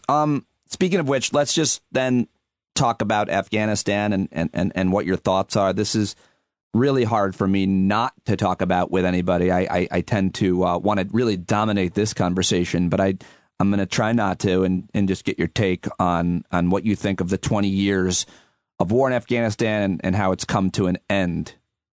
And also why you're tweeting so much in support of the Taliban and ISIS-K. What I like about the Taliban is they take the Republicans' anti-wokeness to a whole other level. They refer to the American GOP as the radical left. But it's... Well, the American GOP is similar in some ways to the Taliban in terms of their religious fervor. It's very different. They shouldn't be too closely compared. But the Taliban actually fight themselves. They don't send other people's kids to fight. Oh, that's the difference. Wow. Yeah. Not untrue. Not untrue. But I think I've listened to your takes on the show since the pullout, and I kind of agree that Biden is, I think, making a smart political calculation. And who was it? Was it Rothkopf? Yeah, Dave Rothkopf. I really liked that episode. Yeah, read his article in The Atlantic and his Twitter. Yeah. And I do have an Atlantic subscription. There you go. The premium one where I get the hard copy of the magazine as well. Yeah. Jeff Goldberg, the editor-in-chief, actually brings it to my house. Not to one-up you. Goldberg, the wrestler, was my favorite wrestler 20 years ago. Yeah, that's... Very intimidating guy. I win. But basically, I feel like, as you've made this point, like if we had cell phones in Saigon, it probably would have looked 1,000 times worse than what we already know. I think Biden has made a wise political calculation, and I also don't think he's making it cynically. I don't think he's doing it like he doesn't care about loss of life. I think he does care, but that his calculation, both as a humanitarian and as a leader and politician, is I'm running for office in 3 years, and by then people will be grateful that our troops are home, that our money is being spent domestically, and they will not blame me for the failures or hesitancies of 3 previous presidents. And I do know what's going to happen. I will predict, this is the easiest prediction ever. If the tide starts to turn and people go, it turns out the public now favors Joe Biden's handling of Afghanistan, somebody's going to run for president and go, and remember, it was me who made him do that. He didn't want, Sleepy Joe didn't want to do that. I made him. Okay. I made him. That's my win. Just the same way he's criticizing it now, he will flip flop and try to take credit if he sees polls favoring it. Well, you remember that quote of his, I just saw this yesterday, something about, he went on this rant Trump did about when he was still president about they can't stop it, or maybe it was after Biden can't stop the pullout. And, you know, my wife was making a good argument to me. She's like, do you think that if all the same events occurred under Biden, you would under Trump that occurred under Biden, wouldn't you be blaming Trump? Because you're not really too angry with the Biden administration for the pullout. And I said, and I don't know if this is true, it's, counterfactual, but the difference would be that Trump would have pulled out with the same kind of ugliness, except he wouldn't have brought 120,000 Afghans out. He would have just left everybody. And how do we know that? Stephen Miller's on TV right now. I mean, they wouldn't have let anybody come in. It would have been so much worse because they would have pulled out and left all of those people as they tried to. Look what he did with the Kurds, who really were fighting and successful. That wasn't an example of. Great point. That wasn't an example of, they're not. No, these guys were like hardened, quality. If you want to know how Trump would have pulled out of Afghanistan, and who would have been affected, ask the Kurds in Iraq. Right. And even the way Syria as well. The what? The way. Kurds and way. Oh, sorry. Didn't get it. It just didn't get it. I'm sorry. You know who would have gotten that, Pete? Who? Christian Finnegan. Can he guest host, please, next time I'm on? Should have you guys just talk to each other. Christian Finnegan would have definitely gotten that.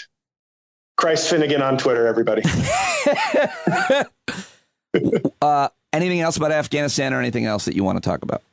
It's sad. It's sad, but, in a weird way, I get why Afghanistan would be proud. They're sort of like, every big dog has tried to come for us, and eventually they lose. We were blessed to just the same way we for generations are like, we were blessed with these oceans and these natural resources. America is a city on a hill or a shining beacon of geographical destiny. And if you're in Afghanistan, you're probably like, it's not as pretty as America, but God, we sort of, our topography has helped us survive. I look at the Taliban and say, I've been in comedy for 18 years. If the Taliban can win after 20, I might as well stick it out for 20 years in comedy. You're inspired by the Taliban's resilience. Their resiliency, their old school values, whether it be 1950s or 1050s, I respect old school values. Just they never give up. Okay. Yeah, but you're not saying that some people watch Rudy when they want inspiration. I watch Taliban guys on monkey bars and say, yes. But just to be clear, you're not saying you share values with the jail, with the Taliban jail, but do you? Where are you on kites and music? Kites. You're not, with a T. Sorry. Yeah, sorry. The Taliban, does not allow for kite flying in Afghanistan. A great book about it, The Kite Runner. Yeah, they're annoying. I could see that. I don't know if it's like a criminal offense, but kites are kind of overrated. And what about music and dancing? It's weird because you'd think whenever I see these Middle Eastern countries, it's always like groups of like 30 men dancing together in like some sort. And I go, it's like you've gone 359 degrees away from a gay nightclub, but you don't realize your back is to a guy grinding another dude that he met on Grindr. Like you've gone so far away from the things you detest that you're literally like your back is now to a gay nightclub. Well, it's like screaming anti-gay words while you're sucking a dick. I would say hand job, because how can you really scream it while That's a good point. Yeah, you're not wrong. You're not wrong. That joke was flawed, and you fixed it. Those might be viewed as screams of ecstasy and not condemnation, right? If it's in the mouth. You're right. You're not wrong, as usual. Okay. It's like they say, you've got to understand your opposition. You've got to put your. Sometimes you've got to kneel a minute in their glory hole. They do say that. Yeah. Finally, these I'm asking everybody, this is the conversation I want to have with folks on the Hangout and everywhere. What's happening at the district level in schools with both the kind of they're there for two reasons. They're against masks and anything that's kind of COVID protocol. A lot of them don't even believe that it's happening. Or they're just not concerned about their kids getting sick. Critical race theory. I've combined it actually into critical mask theory, like your one-stop shop for conservative complaints. CMT. Yeah. So I saw you. I heard your comments and saw the video that you posted from your school board meeting. I'm thinking about reposting it with the music from Rudy under it. What do you think about that? And see, I would go because right now Afghanistan is very hot, so I would go more with Middle Eastern music, just for the algorithm. Right. My thing is, I don't have kids, so I don't go to school board meetings. It'd be kind of weird if I did. But a question I would ask, I was saying this to somebody a few days ago, and I'd be curious if you have another meeting.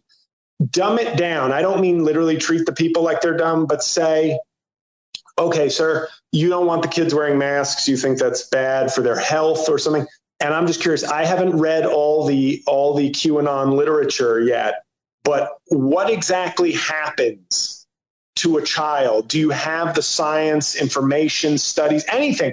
What is the worst thing that happens? Like if your child has to wear a mask for 7 hours in school, what happens that is your concern? Because maybe I don't know what it is. So please tell me what it is that has you so concerned about your child wearing a mask. Because we don't hear a lot of complaints from the kids about wearing masks. So do you know any, is there a respiratory issue? Is there what? Because I'm open to learning. I've told you my data and what I've read. If you could just inform me, because I think more than likely you'll get a lot of, and that's not a real argument. Well, the kids are complaining about the masks. They do hate them. Oh, they are? Yeah. Sure. I mean, everybody is. I mean, no one enjoys it. One complaint, this happened.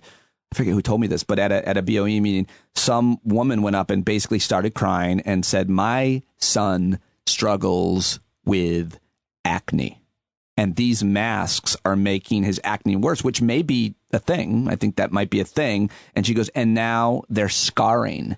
And my question is, how's that kid doing that his mom went up to a microphone and talked about his acne in front of the entire district on video? But nonetheless, I mean, people do have complaints. The kids do hate wearing them. Well, in my day, you know what you did with acne? You got Accutane, you got depressed, and you killed yourself.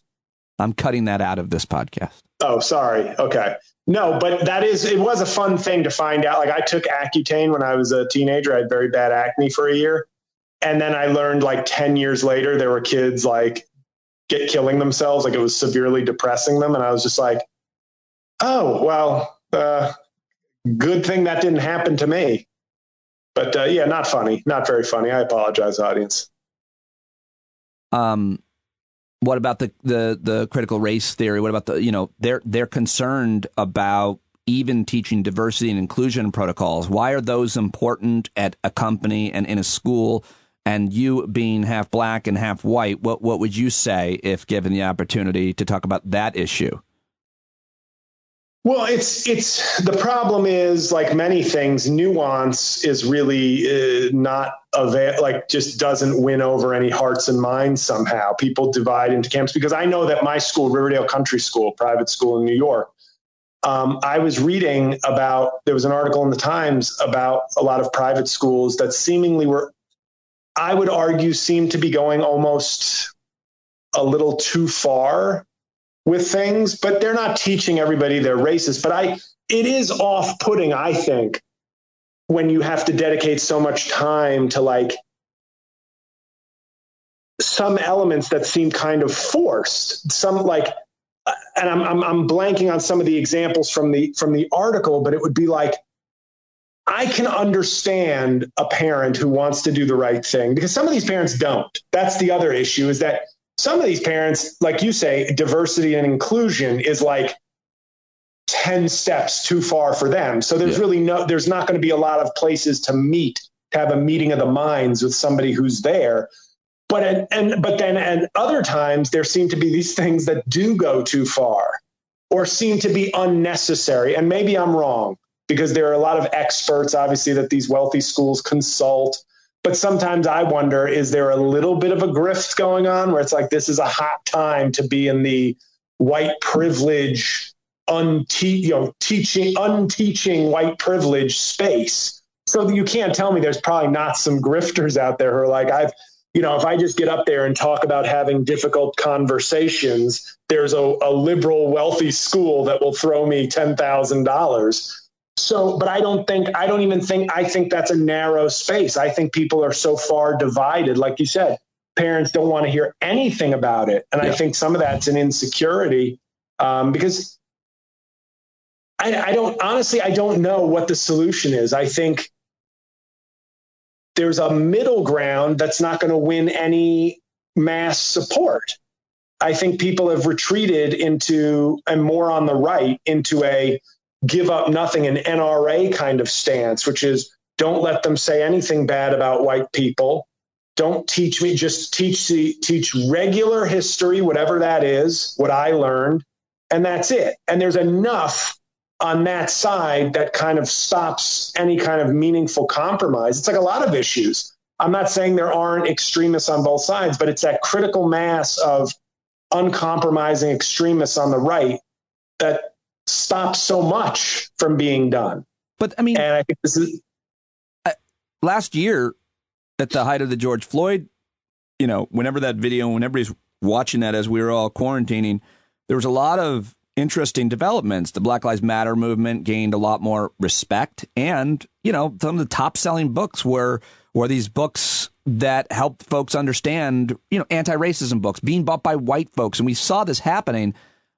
But the backlash to all of that now is, well, because now you're not asking people to condemn bad acts. You're asking people to do something themselves. Do you see what I mean? Like, if you see George Floyd getting murdered, that's a very easy thing to condemn. It's right to condemn it, but that's an easy thing to be outraged and condemn and say, we need to do better, even though that doesn't actually mean me. That means society needs to do better. But when it's your kid learning things, it becomes much more personal.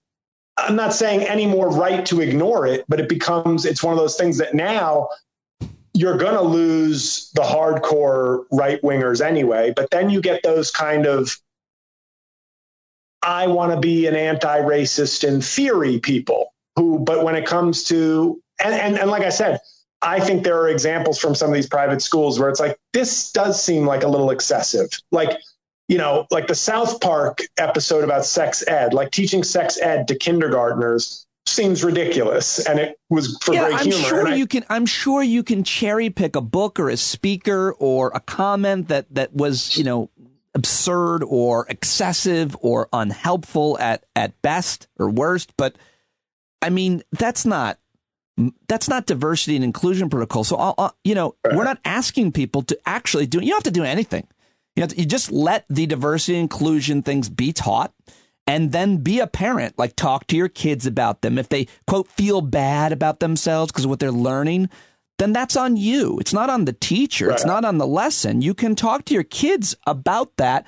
But what they're doing instead is they're actively saying, don't teach history, the kind of history I don't like, and don't even uncontroversial history, the kind that we learn, frankly. It's pretty uncontroversial, I think, that I learned growing up. And don't also have efforts to create diversity and inclusion, and which is, by the way, something that every company in America is doing, not because it's politically correct, because they're going to make more money when their companies welcome and understand diversity and inclusion. You can sell more shit to people, period. Mm-hmm. Yeah, I feel like every time I come on this show, I end up just saying I don't have a lot of faith in America's future. And this is another example. I think there's enough. COVID is the most stark example, but when it comes to culture, education, health, there's just enough people who view having the right to do damage more important than than doing what's right. I think it comes down to fear. I think all this is about fear. Yes. I think these are people, and a friend of mine, Rod of the Black Guy Who Tips, he talks, you've got people trying to get like horse tranquilizers or horse dewormers, but not the vaccine. So clearly you're scared of COVID because why would you be taking a horse drug? Right. If you weren't scared, but you just don't want to be quote unquote sheeple. So for you, individual freedom is the only thing that makes it. Like, my theory on this is that people, and I think it extends to education and things like this, but it's the idea of when things are moving out of your control, whether it's political trends, cultural trends, health, pandemics, you have two choices. One is to say, well, I'm going to trust this teacher or this expert or this doctor. I'm going to put my well-being in their hands, my development in their hands, and because I don't know as good as them, so I'm going to hope that they know better and can help me be a better person, be a healthier person. That's what most people do when you're scared or uncomfortable. You want to find safety in an expert of some kind, whereas in this, with a strain of people who tend to be right-wing, but not exclusively, you want to feel some autonomy. You want to feel some power still. Now, you don't have the power to come up with a vaccine, but you do have the individual power to not take the vaccine. And you say to yourself, I'm making a choice. And that, through some sort of reverse psychology, if I'm not listening to the mainstream, that means I'm exercising power, which makes me feel like I have control until the moment you're on a ventilator. But until that moment, you have, I hate to make this analogy, no offense to anybody. It's the sort of cliche story of the sex abuse victim who then goes into sex work. Because it becomes a chance to, you may not be undoing the damage that's been done. Therapy would be maybe the better avenue to try first, but you're taking your problem and trying to own it through your own choices. Now, you're not addressing maybe a root cause or a root issue, but you are giving yourself a feeling of autonomy. That autonomy may cause you even more problems, but psychologically you are reclaiming something by doing that. And I think with a lot of these GOP people, they're too afraid for a people that say, let God, let Jesus take the wheel. This is why I think there's so much faux Christianity on that side, in that party.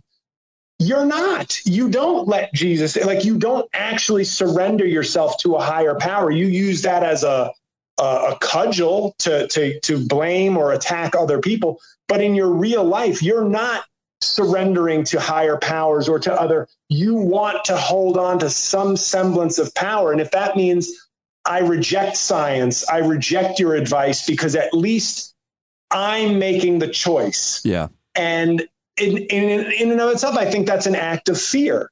But at some point, you give a shit, because your fear, your desire to prove that you're not afraid is going to cause real damage and real problems. Really great points, really great, thoughtful analysis that I greatly appreciate as always. And I hear the phrase, let Jesus take the wheel, and it does beg the question and create an image. If Jesus does come back, what? He has no idea how to drive. No. What automobile manufacturer, what car will Jesus, what vehicle will Jesus be behind the wheel in? And I have the answer right here, but go ahead and guess. I would say a Prius, as he tries to bridge both the gas guzzlers and the electric vehicle communities together and say, there is a better way. No, it's actually a Ram pickup. Oh, okay. Yep. He also has a Kia. Okay. Sorry. Well, he doesn't drive it. Yeah. I did the best I could. Thank you very much. Thank you. A pleasure. Listen to both of JL's podcasts, Righteous Prick every Tuesday, Making Podcasts Great Again every Wednesday. See him live. Go to jlcomedy.com, Long Island, Philadelphia, North Carolina, and New York in October, where I will be joining him and get everything else. And I'm adding a DC. I'll be at the DC Improv in either November or December. That date should be up on my calendar very soon. And of course, you can hire him on Cameo, follow him on Twitter. And you're the only person I do the plugs while they're still here to make sure I get them all right. Anything else? No, that's it. Thank you. As always, thank you very much for having me. And I appreciate your, I say this, I don't say this on the air as often anymore. But you were one of two podcasts and it wasn't a podcast at the time. It was a radio show. But you were one of the two platforms, along with the Black Guy Who Tips, who for a couple of years grew my fan base and sustained my desire to stay in entertainment, because your fan base was engaging and supportive, that I'm here now, that I didn't sort of bail, because I didn't have, people weren't booking me and whatnot. And without bookings, and if you're a comedian and you don't have bookings, you're just some guy stewing in your apartment angrily. Yeah. So thank you, as always, to you and your fans. Thank you. Even with bookings, you're still, as a comedian. True. But as Robert De Niro, as Al Capone said in The Untouchables, they said in my neighborhood, you can get further with a kind word and a gun than you could with just a kind word. And I feel like I will always have the stewing, but with your show and another, it was, I was able to get to the point where I was in the game long enough to have good things happen. I appreciate your kind words, buddy. And I appreciate your time. I always love talking to you. And of course, your friendship. Thank you very much. Thank you. Stand up. JL Cauvin, everybody. JLComedy.com for everything JL. You can find links in the show notes as always. And that is it. I got to get out of here. It is still raining, almost 1 a.m. and it's coming down several inches. Really disconcerting. I got to go check my house. I appreciate you listening and supporting and subscribing. Hope to see you at the Hangout tonight at 8 o'clock. There's a link in the Daily Post, which you get in your email box every day. You get an email if you're a subscriber from me that has all the show links. So sign up now, patreon.com/Pete Dominic for $5, as little as $5 or as much as you want. You can sign up for $1 million and pay for my kids' college education and get me a Tesla, whatever you want to support the podcast. Venmo me, whatever you want. Thank you, guys. I really appreciate it for you for listening. GiveWell.org/standup. J.L. Cauvin, Dr. Jason Johnson, and you. Hope to see you tonight. John Carroll, take us away before this shed floats away. Hey, you've been sitting so long, you got the creaky knees, you got to stand up. Stand up. I think you're driving wheels been leaking grease. Boy, you better stand up. Stand up. Well, there's a whole lot more of us who know what's right. They'll keep right on ignoring us if we keep sitting tight. You got to open up the window to let in some light. You got to stand up. That's right. You got to rise up. You got to stand up. You got to stare the devil straight in the eye. We got to let him know it's his turn to go. See it clear when all you hear is a lie. Don't get up off of your butt, get down off of your fence. Even if it ain't a very friendly audience, well, they'll begin to listen when you start making sense. And you stand up, stand up. No need to point your rifle to defend your town. Just stand up, stand up. You know they can't deny you what you're laying down. Boy, you better stand up, stand up.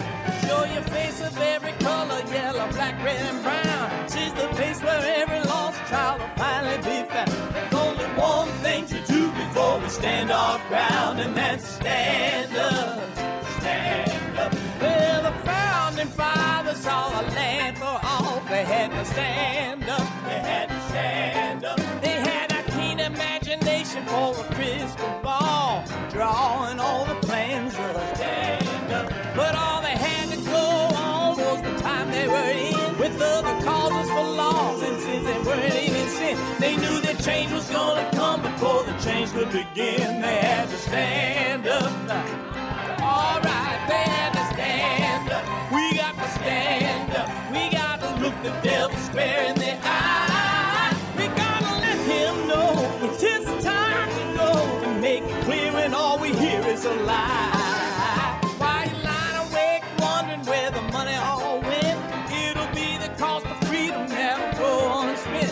You can see him flee the scene of that experiment if you stand up.